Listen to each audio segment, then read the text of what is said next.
There are mistakes you make in haste, and there are mistakes you make in exhaustion, and then there are the rare and catastrophic ones you make when you are both. When your body has long since stopped consulting your mind and your hands are moving on their own, sorting through the quiet wreckage of a long day while the candle burns low and the house holds its breath around you. Tessa Lane made hers on a Thursday night in November, in the anteroom off the East Corridor, at 20 minutes past 1 in the morning. She did not know she had made it. That was, perhaps, the cruelest part. She tied the ribbon on the urgent correspondence folder, set it on the silver tray for first light delivery, climbed 2 flights of stairs to her narrow room, and slept, dreamlessly, completely, with the serene unconsciousness of a woman who had no idea she had just set fire to her entire life. She found out at 3 in the morning, when someone knocked on her door. Not gently.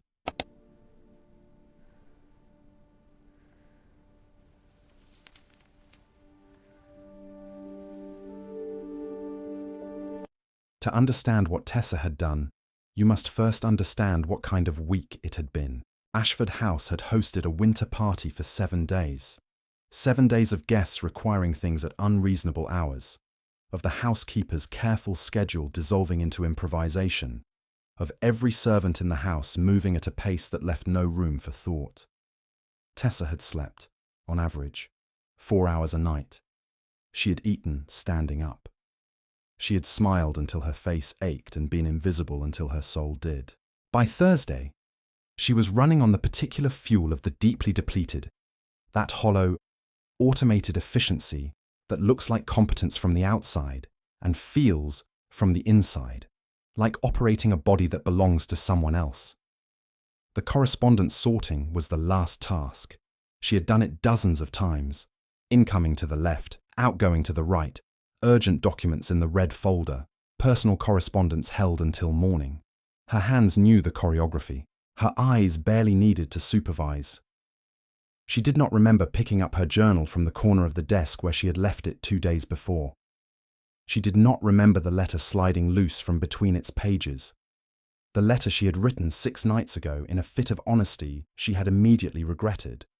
The one she had folded and tucked away with the firm intention of burning it at the first available opportunity. She did not remember her hand, automatic and unreasoning in its exhaustion, placing that loose page into the urgent folder, along with the estate bills and the land surveyor's report and the invitation responses.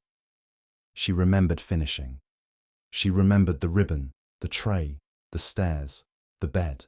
She remembered waking 2 hours later with her heart already pounding before her mind had found the reason, reaching for her journal on the nightstand, opening it and finding the letter gone. The cold that moved through her then was not the cold of the November air coming through the window she had forgotten to latch. It was the cold of complete and irreversible comprehension. She sat on the edge of her bed in the dark and went through every alternative, every possibility, every version of events in which she had not done what she had clearly done, and crossed them off, one by one, with the quiet efficiency of a woman who had always been better at facing hard truths than hiding from them. The letter was in the urgent folder. The folder had been delivered at first light. It was now 3 in the morning, which meant that Benedict Sterling, the Duke of London, had been awake and working by lamplight at an hour when most of the world was unconscious, as he often was, as she had known him to be, as she had in fact written about at considerable length in the very letter now sitting somewhere on his desk. 3 sharp knocks on her door. She stopped breathing. "Miss Lane." His voice, low, controlled, and absolutely certain it would be answered. Open the door. She had braced for the Duke. She had braced for the man she knew in daylight, composed, armoured, immaculate in his self-possession. The man who ran his household with the quiet authority of someone who had never once been told no and had long since stopped expecting it. She had braced for cold efficiency, for the flat, administrative tone he used when something had gone wrong and he was dealing with it, for the controlled, precise vocabulary of a man who had never in her memory allowed a feeling to arrive on his face uninvited. The man on the other side of the door was not entirely that man, His coat was gone. His cravat was gone. His white shirt was open at the throat, not carelessly, but as though he had reached for it as an afterthought. As though dressing fully at 3 a.m. had seemed, under the circumstances, beside the point. His dark hair had come slightly loose from its usual order, one strand fallen across his forehead in a way she had only ever seen once before, through a window when he had not known anyone was watching. His jaw carried the shadow of a late hour, and in his right hand, held with a particular tension she felt echoed in her own chest, was a piece of paper she recognized. Her handwriting, her words, her most private, most ungovernable, most thoroughly inadvisable self, folded and creased from being read. But the thing that undid her, the thing she had not prepared for, the thing no amount of bracing could have addressed, was his face, because it was not composed, not cool, not the efficient, economical blankness she had spent 3 years learning to read around the edges of. There was something alive in it, something moving behind those grey eyes like weather-crossing open water, complicated and fast and not entirely under his command. He was feeling something, and he was not hiding it, and that fact alone was so disorienting that for a moment she forgot to be terrified. He looked at her in the lamplight from the corridor, her with her hair unbound, her feet bare against the cold floor, her composure in absolute ruins. And for 3 full seconds, he did not speak. She watched his throat move as he swallowed. Then, I read it. She said nothing. There was nothing to say that would not make it worse, and she had never been the kind of woman who spoke just to fill silence, even terrible silence.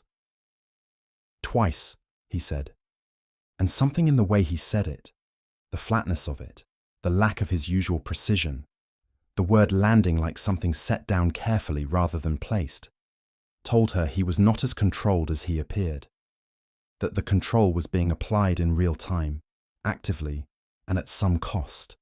He looked down at the letter, the hand holding it tightened fractionally, his jaw shifted. "Phew, you wrote," he said, and now he was quoting her, softly, with a deliberateness that felt unbearably intimate, as though he had memorized it and was choosing each word back with care. "I think about you at hours, when I should be thinking about nothing." The silence between them was its own kind of sound. The house was asleep around them, and the corridor was dark except for the lamp he had carried, and the space between the door and where he stood was approximately 3 feet of the most charged air she had ever breathed. "Was it true?" he asked. She nearly laughed. It came out wrong, barely a breath, stripped of all humour, more like a small surrender. "I wrote it," she said. "That is not what I asked." She looked at him, properly, at the open shirt and the unguarded face and the letter held in a hand that was not entirely steady. She thought about lying. She thought about it seriously, with the full force of her self-preservation instinct, for approximately 2 seconds, and then she let it go, because she was Tessa Lane, and whatever else she was, whatever mistakes she made in the exhausted small hours of the morning, she had never been able to sustain a convincing performance of someone she was not. "Yes," she said, "all of it, every word." Something shifted in his face. She felt it the way you feel a door opening in a room you thought was sealed, a change in pressure, a movement of air, a sudden awareness of space that had not been there before. He did not move. He did not reach for her. But something in the careful architecture of his composure had moved on its foundation, and neither of them could pretend otherwise. "You wrote," he said, his voice lower now, "I am quite certain you have never once considered me as a woman."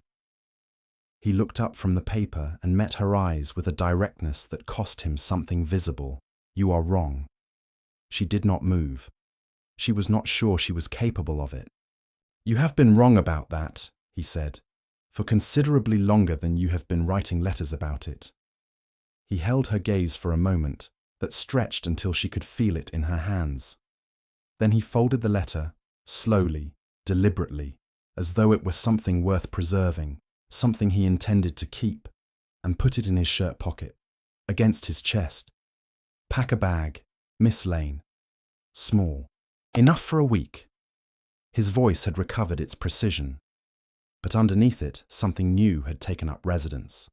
Something warm and irrevocable that had not been there before tonight. You will be accompanying me north as my private secretary. We leave at dawn. She stared at him. The panic she had expected to feel had not arrived. In its place was something more bewildering, a strange, bright, terrifying thing that she could not yet name. That is my punishment, she said. He looked at her for a long moment. His eyes moved across her face with the slow, thorough attention of a man who had been waiting for permission to look and was not going to waste it now that he had it. That, he said, remains to be seen. He held her gaze for one more breath. Then he turned and walked back down the corridor, his lamp casting long shadows, his footsteps measured and unhurried. The Duke again, almost, except for the letter in his pocket, pressed against his heart, that he did not give back. By morning, the decision had the quality of something dreamed, improbable, too vivid, already fading at the edges. But the bag at the foot of her bed was real. The travelling dress laid across the chair was real, and the dark carriage waiting in the frost-grey dawn below the servants. Entrance was emphatically, undeniably real. Benedict Sterling was already inside it when she climbed in. He did not look up from the document in his hands. He was the daylight Duke again. Coat, cravat, every button fastened, every edge of him returned to its usual precision. And if she had not been awake at 3 a.m, if she did not have the memory of an open shirt and an unsteady hand and a letter pressed to his chest stored in the very centre of her own, she might have believed the previous night had not happened at all. But she had. And she did. And when he finally looked up from his document and met her eyes across the carriage interior, something passed between them that had no name in any professional vocabulary either of them possessed. "There is work to be done at Dunore," he said. "Correspondence, estate accounts, the quarterly reports for the Northern Holdings. You are capable." A pause. "It is also a week in which neither of us is obligated to pretend the last 12 hours did not occur." He looked back at his document. "I thought that preferable to the alternative." Tessa looked out the window at the city dissolving into frost-white countryside and thought that Benedict Sterling was, possibly, the most confounding man she had ever encountered, and that she was, almost certainly, in a great deal of trouble. The storm arrived without warning, as the worst ones always do. 1 hour north of the last posting town, the sky turned the colour of a bruise, and the wind came sideways off the moors, with a force that made the carriage shudder on its axles. The coachman managed another mile before the rear wheel found a rut deepened by the first rush of rain and gave way with a crack that Tessa felt in her back teeth. They were 2 miles from the nearest shelter. Benedict looked out the window at the horizontal rain for a long, measuring moment, then at the coachman's assessment, then at the sky, then at Tessa, with the expression she was beginning to recognize as his rapid revision face. The expression of a man who had planned for every contingency except this one. "There is an inn," the coachman said. "The Crossed Keys, 1/4 mile on foot." The Crossed Keys was not the sort of establishment accustomed to dukes. It was small and low-ceilinged, and smelled powerfully of wood smoke and the kind of mutton stew that had been simmering long enough to become philosophical.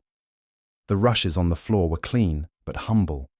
The beams were low enough that Benedict had to duck through the main doorway, which he did without breaking stride, as though inconvenient architecture was simply another thing the world required him to manage.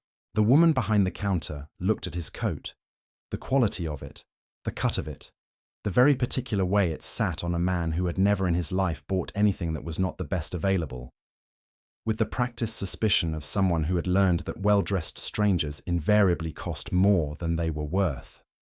"1 room left," she said. "Double. Take it or leave it."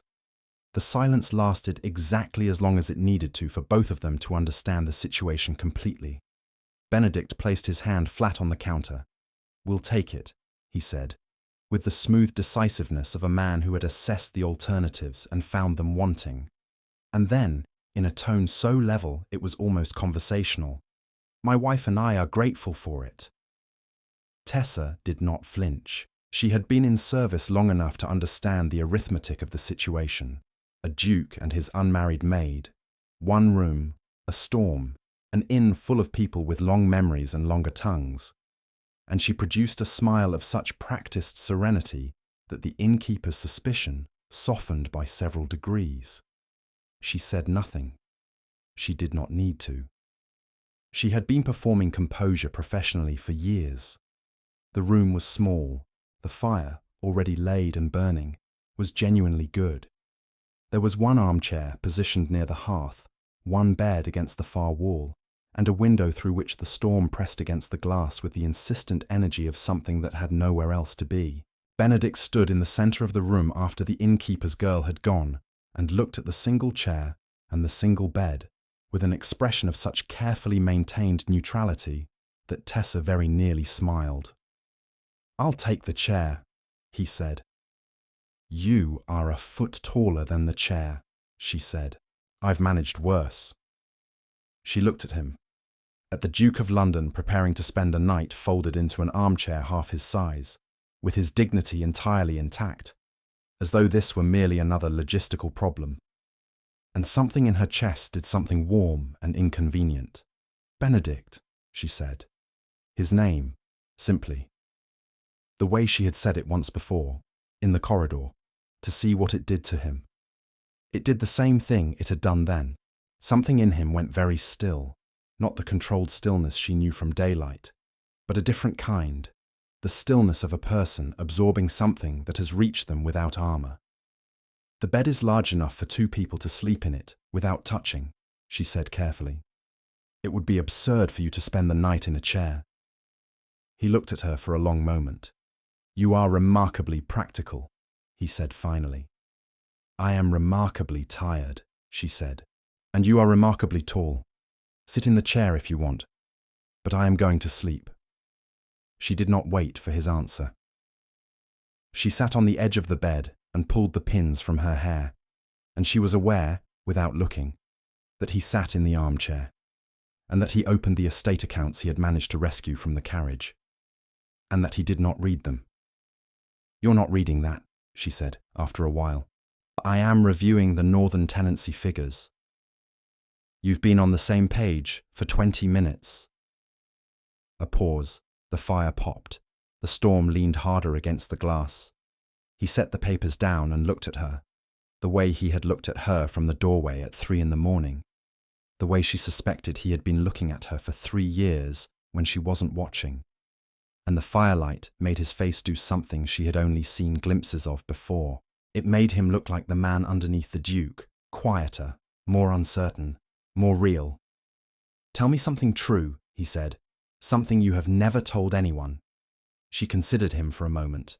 The fire, the storm, the small warm room that existed outside, every rule that governed both their lives. She thought about being careful and decided, for once, not to be. "I used to think I wanted nothing," she said, "that wanting things was a luxury I couldn't afford. I trained myself out of it very young. It's easier when you're in service, when everything you are belongs to someone else's household.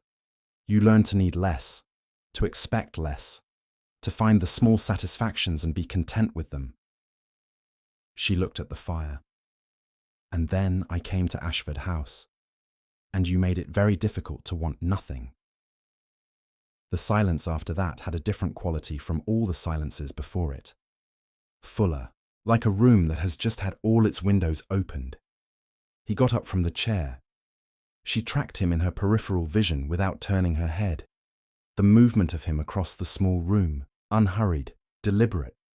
The same quality of movement he had when he had decided something and was implementing it. He sat beside her on the edge of the bed, not close enough to touch, close enough that she could feel the warmth of him across the inches between them, could hear him breathe, could feel the particular gravity of proximity to someone you have wanted from a careful distance for a very long time. "Your turn," she said quietly. He was quiet for a moment. Outside, the storm made itself entirely at home. And I have been, he said slowly. The thing people expected of me for so long that I am no longer entirely certain where that ends and I begin. He looked at his hands.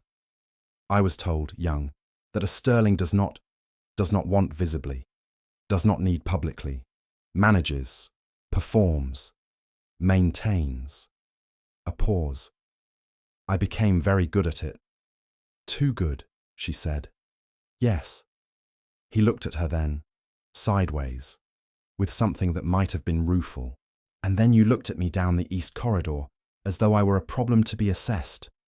And something that I had been managing for a very long time became considerably harder to manage. She held his gaze, the fire between them, the literal one, the one in the hearth, made everything warmer and more honest than it was permitted to be in daylight. He reached out slowly, giving her every possible moment to move away, and covered her hand with his. Just that. His hand over hers, warm and still and impossibly careful, like something offered rather than taken. I know, he said. And she understood, from the weight of those two words, that he was not just answering her. He was arriving somewhere he had been walking toward for 3 years, and he knew it, and he was not pretending otherwise. They stayed like that for a long time, his hand over hers, the storm outside, the fire between them, while the world beyond the crossed keys went on without them, and neither of them moved to reclaim the distance they had spent so long maintaining. They reached Dunore the following afternoon, the roads passable again under a sky washed clean by the storm. The estate was smaller than Ashford, wilder, less managed, the kind of property that revealed its owner's private self rather than his public one.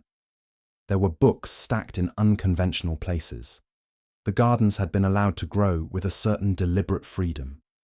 The staff, fewer in number and longer in tenure, greeted their duke with a warmth that told Tessa something about him she had not known. He was different here, more complete, as though Ashford House required him to perform a version of himself, and Dunmore simply permitted him to be it. On the third evening, they ate together by the library fire. Benedict told her the truth, how the watching had begun that October morning in the corridor, how he had sent the broth because he could not think of a single legitimate reason to come himself, how the letter had not shocked him because he had spent months already noticing everything. And I wrote 4 pages about that broth, she told him. Something crossed his face, brief and warm and involuntary. He laughed, quietly, but actually, it transformed him so completely that she felt the breath leave her. I know, he said. I read them. He leaned forward across the table, the firelight between them, his eyes finding hers with an attention that was nothing like the Duke of London, and everything like the man who had sat beside her in a storm with his hand over hers.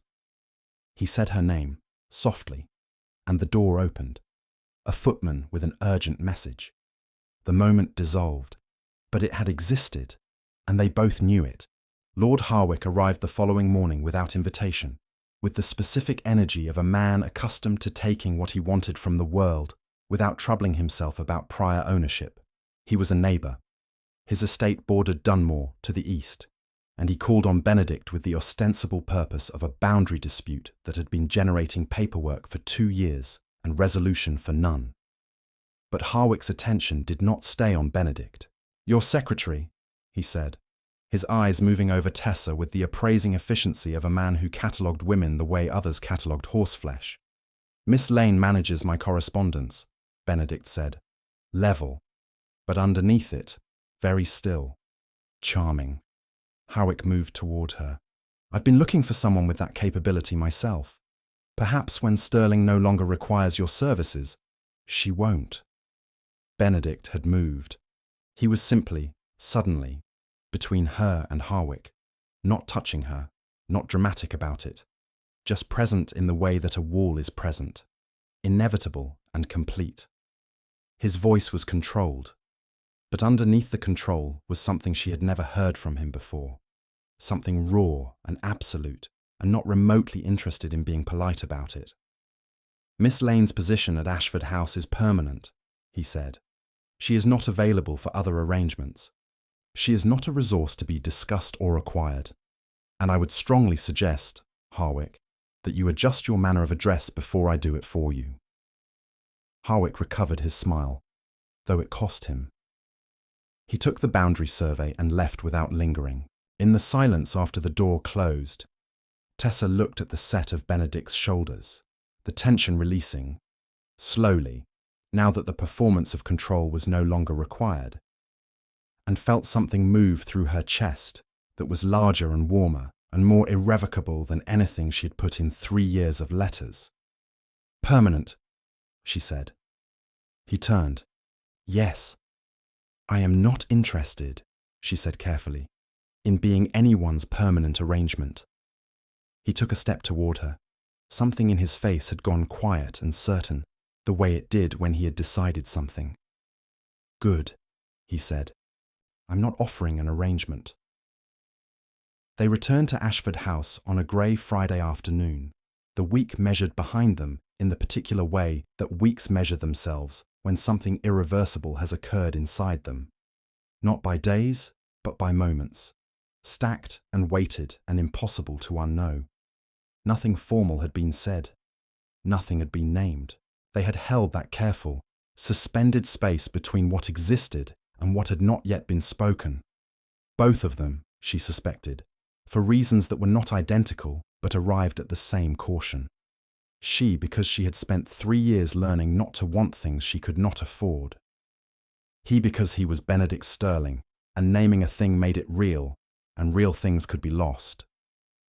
The house received them with its usual ordered efficiency. The staff moved, the rooms were prepared. Everything was exactly as it had always been, and nothing was. That night, she could not sleep. She lay in her room, her own room, her narrow room, the correct room, and listened to the house settle around her and tried, with the methodical discipline she had spent years developing, to be reasonable, to make an accounting of the situation, to weigh what she felt against what was possible, and arrive at a sensible conclusion. The conclusion she arrived at, after an hour of effort, was that she was in love with Benedict Sterling. She had been, she thought, for quite some time. She had simply been calling it other things.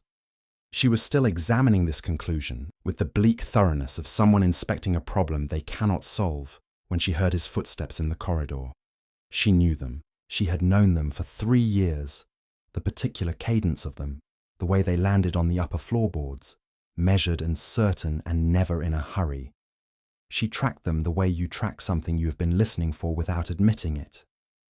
Down the corridor, slowing, stopping outside her door.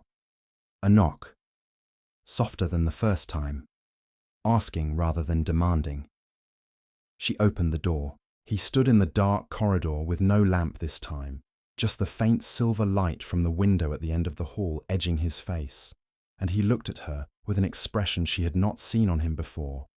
Not unguarded exactly, but stripped, all the careful layering of the Duke of London removed, and underneath it, just a man who had walked down a hallway in the dark because he could not think of a single good reason not to. I have been trying, he said, to be sensible about this. How is that going? She asked. Badly, he said, for approximately 3 years. She stepped back from the door. Not far, just enough. He came inside. What happened next was not hasty. It was not the frantic thing of people who have been waiting and can no longer wait. It was slower than that, and more deliberate, weighted with the particular gravity of 2 people who understand what they are choosing and are choosing it anyway, with full knowledge of the cost, full awareness of the morning approaching, and the kind of certainty that does not require everything to be settled in advance. He kissed her first at the side of her jaw, just below her ear, where the faint lamplight from the hall caught the line of her neck, tentative, questioning, barely a breath. She answered him by turning her face toward his, until the question became something else entirely. She had imagined this. She was honest enough to admit it. In the dark pages of letters she had written for no one. She had wondered what it would be like to be seen by him, not as a useful pair of hands, not as a capable member of the household machinery, but as herself, as a woman. She had imagined his composure holding. She had not imagined the way it dissolved, layer by layer, incrementally, like ice that has been warm from underneath for a long time. And she had not imagined the man it revealed underneath, less controlled, more present, more uncertain than she had expected, and more tender for it. He said her name once, quietly, against her hair, just her name, with everything in it that he had never said any other way. Afterward, he did not go. He sat on the edge of her narrow bed with his forearms resting on his knees, his head slightly bowed, looking at the middle distance with an expression she recognized, the one he wore when he was feeling something that exceeded his vocabulary. She sat beside him. The house breathed around them. Somewhere outside, an owl called once and went silent. "I know what you're thinking," she said. He turned and looked at her, and she read him now with a clarity that had not been available to her before tonight. The grey eyes, all the complicated weather behind them. "Tell me," he said. "You're thinking about the morning," she said. "About what this makes you, what it makes me, what the world will say about both of us, and whether you have the right to ask me to withstand it." A long, full pause. "Yes," he said. She looked at him steadily. "I am not a woman who needs protecting from the world, Benedict. I have been managing the world's opinion of me my entire life." She paused. "What I need to know is whether you intend to face it with me or simply feel badly about exposing me to it." Something moved across his face, something that settled into resolution. The way a man's expression settles when he has stopped deliberating and arrived at the thing he was going to do all along. He reached out and took her hand. The same deliberate, careful gesture as the inn, as the storm, as all the beginnings that had led here. Held it without speaking for a long moment. "With you," he said, without question, without negotiation. He turned her hand over in his and looked at it as though it were something he intended to keep. "I have been sensible for a very long time, Tessa. I find I have very little interest in it anymore." Lady Miriam Sterling found out on a Wednesday, and she came to Tessa first. She was a woman constructed entirely from consequence, from the awareness of it, the management of it, and the absolute conviction that reputation was a responsibility to be maintained with the vigilance one applied to a leaking roof in winter. She loved her nephew in the way of people who love the idea of a person more than the person themselves. Consistently, and without flexibility. "I will not see his title dragged through scandal," she said, in a voice from which every warm thing had been removed. "Leave by the end of the week. There is a reference inside, generous, and enough money to establish yourself somewhere. The Sterling name will not follow you." She set the envelope on the table. "He will be angry. He will recover. Men always do." Tessa looked at the envelope. She thought about Benedict's voice in the dark saying, "with you," without question. She thought about his hand over hers in the storm.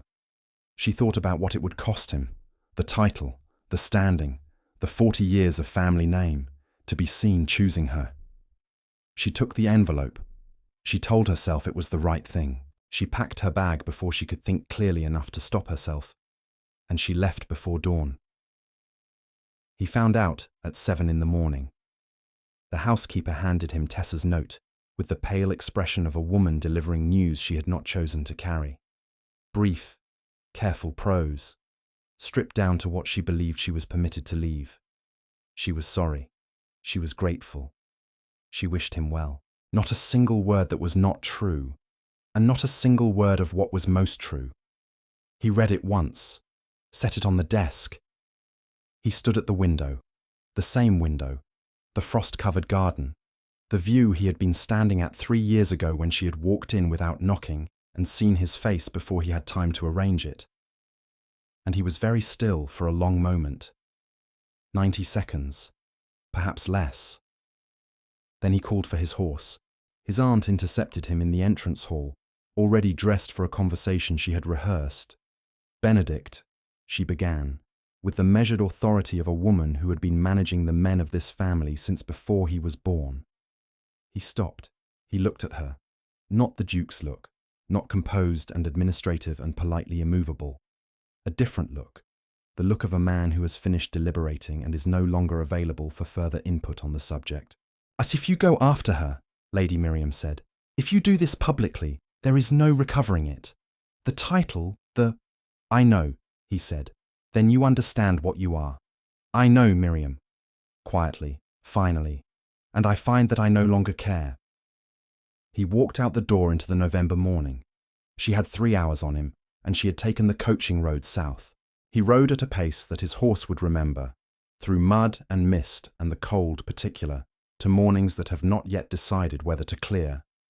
And he did not think about the scandal or the title, or the drawing rooms of London assembling their opinions.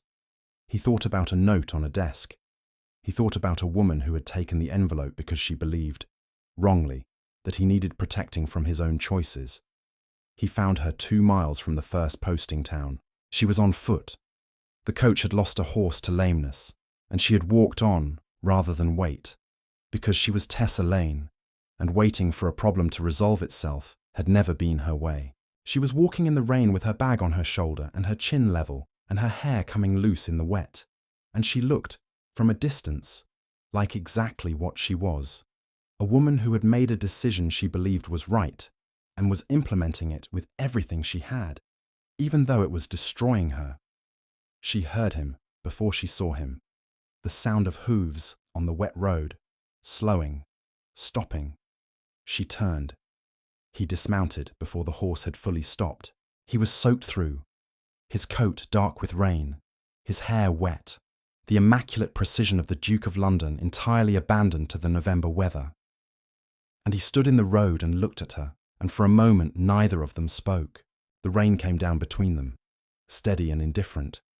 And Tessa looked at this man, this impossible, infuriating, brilliant man who had ridden through mud in a ruined coat to stand in a public road in the rain, and felt something enormous move in her chest. "You should go back," she said. Her voice was steady. She was proud of her voice. "No, your aunt is wrong," he said. He took a step toward her. The mud pulled at his boots. He did not appear to notice. About what matters? About what I am willing to lose? Another step. Closer now. Close enough that she could see the rain on his face, the set of his jaw, the look in his eyes that she recognized from the doorway at 3 in the morning. Unguarded, unhidden, absolutely certain. "I have spent my life being sensible about things that did not deserve my sensibility.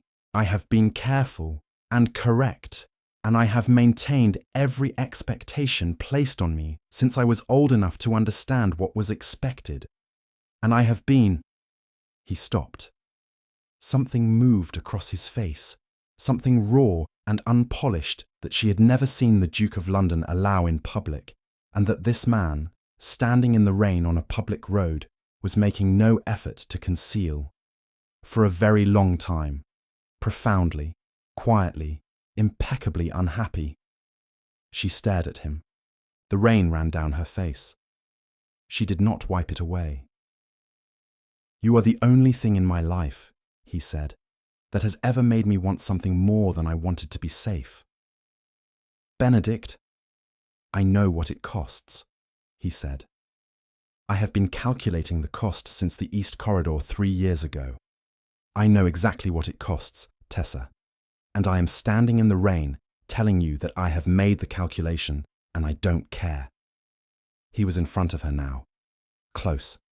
Rain between them and nothing else. "You took that envelope because you thought you were protecting me. You were wrong. I do not need protecting from a life that has you in it. I need protecting from a life that doesn't."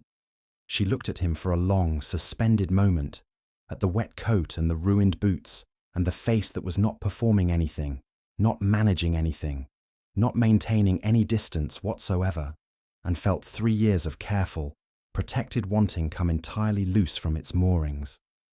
"You are standing in the rain," she said, "in the middle of a public road. Yes. Anyone could see you. Good." He said it simply, without hesitation, without the flicker of a man who has considered the consequences and found them manageable. Just good, as though being seen was, in fact, the point. Let them. She dropped her bag. She closed the distance between them. Not slowly, not carefully, but with the directness of a woman who has spent 3 years being measured about this and has nothing left to be measured about. And when he pulled her in, with the certainty of a man who had ridden 2 miles in the rain and was not letting go, she stopped pretending that she wanted him to. They stood in the road in the rain for a long time. The horse waited with patient indifference. The road was empty in both directions, and Benedict Sterling, the Duke of London, held Tessa Lane in the mud and the wet with his face in her hair and his arms around her with a completeness that had nothing to do with dukes or maids or the careful maintenance of social architecture, and everything to do with 2 people who had been waiting, in their different ways, for a very long time. Society, as it always does, had opinions. They were loud and various, and delivered with the energetic conviction of people who consider other people's lives a form of public entertainment. There were predictions of catastrophe. There were declarations of disgrace. There were whispered conversations in drawing rooms from which the name Sterling emerged in tones ranging from scandal to pity to, in a few notable cases, something that sounded very much like admiration. Benedict Sterling was spectacularly uninterested in all of it. He announced the engagement in December, brief, direct, in the same economical language he applied to everything, as though marrying his former lady's maid was simply the most logical conclusion to a set of circumstances he had examined and found entirely satisfactory. A notice in the Times, a letter to his solicitor, a conversation with his household staff that was warmer and longer than anyone had expected, and that said, among other things, that Miss Lane was not changing her name in the staff records because she was no longer going to be in them. The wedding was small. The church was cold. Tessa wore the deep blue wool she had always loved, practical and warm and entirely herself. And she walked down the aisle with her chin level and her eyes clear and the particular composure of a woman who has made her peace with wanting what she wants and has stopped apologizing for it. He watched her walk toward him with the expression she had learned to read by now, the one he wore when something had exceeded his vocabulary. He took her hand when she reached him. "You're not going to say something impossibly composed, are you?" she murmured. "I was considering it," he said. "That smile, the real one, the brief and transforming one." "Tessa, I have been composing the appropriate thing to say to you since approximately the 2nd week of your employment. I have had 3 years." A pause. "The appropriate thing is that you have made every inadvisable decision I have ever made feel, in retrospect, like the best thinking I have ever done." She looked at him for a moment. Then she squeezed his hand. "That," she said, "is the most Benedict Sterling thing you have ever said to me." The smile lasted longer this time. The vicar, who had been waiting with professional patience, cleared his throat. They were married on a cold December morning in a small church, with snow beginning outside the windows. And in the breast pocket of his coat, the left side against his heart, he carried a folded piece of paper, her handwriting, her words. The letter she had never meant to send, that had changed everything. He had kept every one she had ever written. She found this out later, on a quiet evening in the Dunore library, opening a drawer she had not opened before. They were there, all of them, in order, tied with a piece of dark ribbon, and she stood for a long moment looking at them, at 3 years of her most private self, preserved in a drawer by the only person she had ever sent them to by accident. She did not say anything to him about it until later, when the fire had burned low and the house was quiet, and he was reading beside her with the particular ease of a man who has stopped managing his own happiness and simply allowed it. "Mais, you kept them," she said. He did not look up from his book, but something in the set of his shoulders shifted, fractionally, with the warmth of a man who has been found out in something he is not sorry for. "Yes," he said. She looked at him for a moment. At this man she had written about for 3 years before she had ever been allowed to know him. At the fire on his face and the book in his hands and the small, complete, entirely inadvisable life they had built in the space where the rules used to be. Good, she said. And that was that. That is the story of Tessa Lane and Benedict Sterling, Duke of London, the maid who wrote letters she never intended to send, and the man who rode through the rain to tell her, in the middle of a public road, that she had been wrong about being invisible. If you are still here, you already know what I need from you. Leave a comment with the moment that broke you, the broth, the open shirt at 3 a.m, the rain, the drawer full of letters. I need to know I am not alone in this. And if you want more stories like this one, more impossible men and the women who refuse to be invisible to them, you know where to find me.